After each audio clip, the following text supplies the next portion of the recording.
lek pui du lo ania eng tingin min ngai ti ka hre thiang apui ka ti masi in le mai chuan 6 month ka du lova min ngai lo wang ani kha chu tiang ani hleineem tam ngai lo chati nan hleineem som lo che poni la i du ro ti ka hren mi chete chuan in du vek sex te chu ha le khang langa i du lo che chuan ka ti lui do reng reng lo che mi chidang an tam e maya i hur hur nen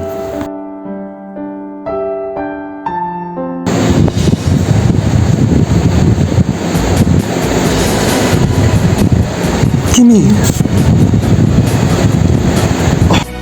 Rem ruột Kimi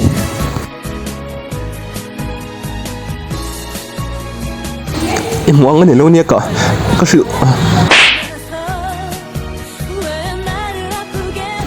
anh tính cái là cái hiện thị thì số cả Kimi Rem ruột anh bắt này không có người về em chưa anh tính cái là cái hiện thị thì Kimi cái bestin lùm nè, anh kiếm cái lên, cái rừng ngâm cái bestin lùm nè.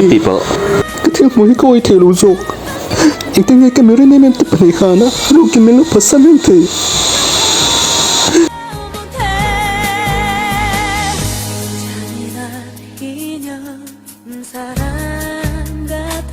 Lúc kia.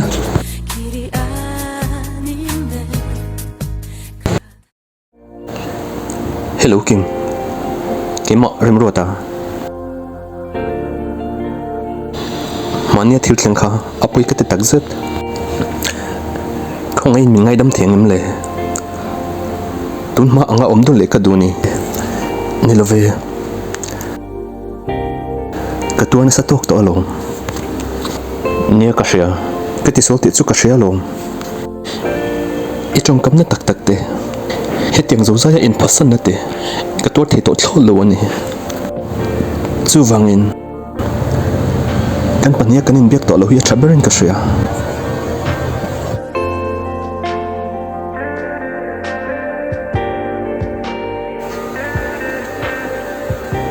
Hello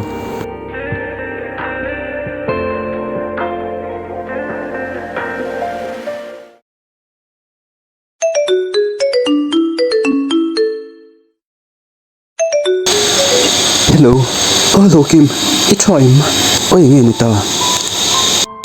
sợi đồ cho sợi vật rồi mà nè thiết lên cặp với cái tết rất là nhiều kim cái thiếm lột tắc rất besti cái này ít biết bao khát tiếng ông quy lột tụt cái này xin mà xem buổi nó cái tàu cả râm rô tại khan căn bản nhớ cần sex mong lại video cả lối cô ta